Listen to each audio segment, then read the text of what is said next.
Pemirsa, evakuasi ratusan warga negara Indonesia dari Wuhan, Tiongkok sudah dilakukan. Namun bangsa ini masih punya pekerjaan rumah besar terkait dengan virus novel corona yang merebak. Salah satunya bermunculannya informasi hoax di tengah publik ini. Apa saja berita-berita hoax tersebut? Kita simak langsung cek faktanya dalam segmen Fact Check bersama dengan Dade Salampesi. Dade. Ya, Alka dan pemirsa hati-hati karena dalam hal apapun di media sosial kali ini dalam hal virus novel corona banyak informasi yang beredar ternyata palsu alias tidak bisa dipertanggungjawabkan kebenarannya. Bahkan menyesatkan. Lalu apakah Anda salah satu korban hoax terkait virus yang sedang ramai diperbincangkan kali ini? Kita cek satu persatu dan pertama kita lihat dulu video yang satu ini.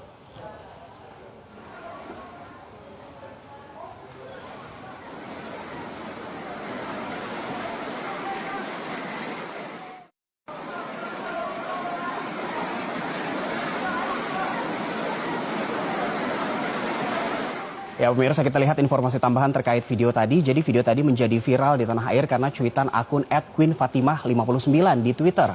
Kalau kita lihat video ini diposting pada 25 Januari 2020 dan hingga Senin pagi sudah di-retweet hingga hampir 2000 kali lebih serta mendapat hampir 5000 likes di Twitter. Kita lihat informasi grafisnya. Jadi video tadi pertama kali diviralkan oleh akun @queenfatimah59 ini ada sejumlah caption yang dia sampaikan seolah-olah bahwa video tadi adalah video kepanikan warga Tiongkok karena virus corona, pemirsa.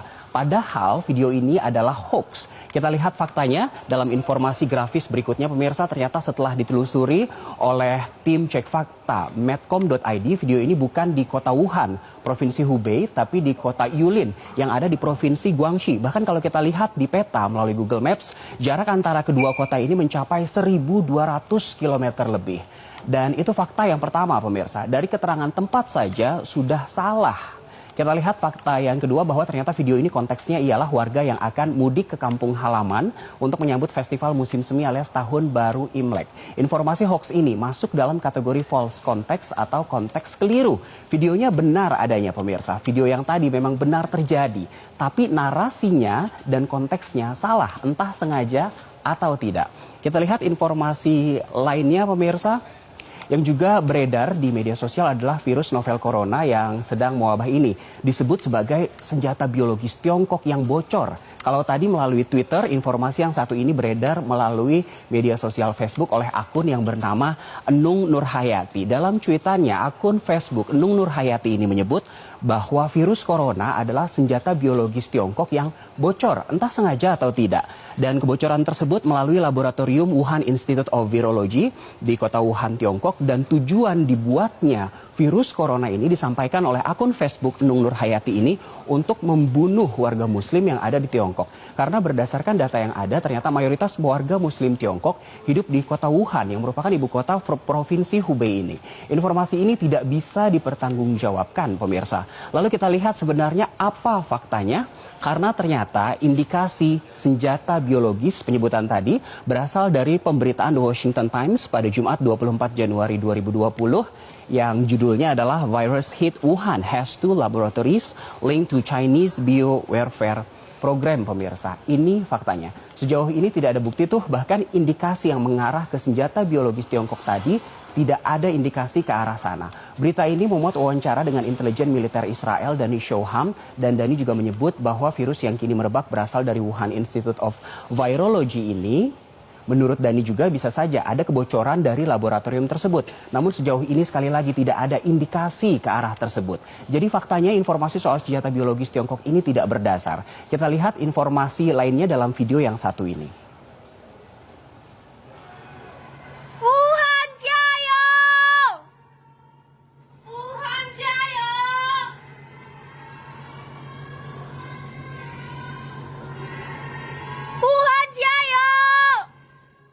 Ya, Wuhan Chayo. Ini hanyalah salah satu video dari banyak versi video seruan semangat berantai warga Wuhan di Provinsi Hubei, dan video ini adalah fakta alias benar adanya, pemirsa. Ini dilakukan warga Wuhan pada akhir Januari lalu untuk saling menyemangati satu sama lain. Namun jangan salah, karena bisa saja video ini juga menjadi ungkapan atau pelampiasan stres karena warga Wuhan harus menjalani hidup terisolasi. Kita lihat informasi lainnya, pemirsa. Masih ada informasi lainnya banyak beredar ini ini terkait dengan virus novel corona yang katanya bisa menyebar melalui ponsel. Secara spesifik menyebar melalui salah satu merek ponsel asal Tiongkok dan ini pertama kali viral. Tapi sebelumnya saya lihat dulu bagaimana cuitan yang ramai di media sosial dan juga WhatsApp. Ada yang beredar melalui WhatsApp yang pakai HP menyebut salah satu nomor ponsel atau merek ponsel Tiongkok. Cepat buang HP kalian karena virus corona berasal dari Tiongkok dan menyebar melalui server. Bisa melalui telepon genggam pemirsa. Hal ini viral berkat cuitan dari media sosial Twitter @coromodol yang menyebutkan bahwa virus corona menyebar lewat HP bermerek Tiongkok tersebut. Dan sejauh ini postingan pada 24 Januari ini sudah di-retweet hingga 8.500 kali dan di-likes hingga 18.000 kali pemirsa. Hal ini viral berkat cuitan ini dan selain Twitter informasi ini juga ternyata banyak beredar melalui aplikasi pesan instan WhatsApp dan lagi-lagi melalui fitur forward atau teruskan. Dan dipastikan pemirsa informasi ini hoax karena ternyata sudah ada jawaban dari Kementerian Kesehatan Republik Indonesia yang dipastikan pada 27 Januari lalu bahwa virus itu hanya bisa hidup di sel hidup. Ini disampaikan oleh Ahmad Yuryanto, Sekretaris Direktorat Jenderal Pencegahan dan Pengendalian Kemenkes. Lebih jauh, Kemenkes menyebut bahwa sehingga semisal terkait dengan barang-barang dan sebagainya sudah dengan tentu ini bukan sel hidup pemirsa. Memang terkesan memaksakan akal sehat. Kita lihat penjelasan ilmiah yang disampaikan Kementerian Kesehatan tadi dan ternyata pemirsa ada juga informasi lainnya karena dari sejumlah hoax tadi itu hanya 4 informasi dari sejumlah informasi. Setidaknya hingga hari Sabtu lalu, 1 Februari, 2 hari lalu dipastikan oleh Kemenkominfo ada 36 hoax dan bahkan baru saja sebelum fact check ini dipastikan oleh Kemenkominfo pada Senin pagi sudah berkembang ada 54 hoax. Di hari Sabtu ada 36 hoax dan di hari Senin pagi sudah berkembang menjadi 54 hoax pemirsa. Dan saat ini Kementerian Komunikasi dan Informatika fokus kepada 2 hal, yaitu untuk menyaring berita-berita ini dan membuang semuanya dengan sistem yang berlaku, mana yang hoax dan juga mana yang fakta, dan juga mengedukasi masyarakat agar bisa membedakan mana yang hoax dan mana yang fakta pemirsa. Jadi pemirsa pastikan double cross check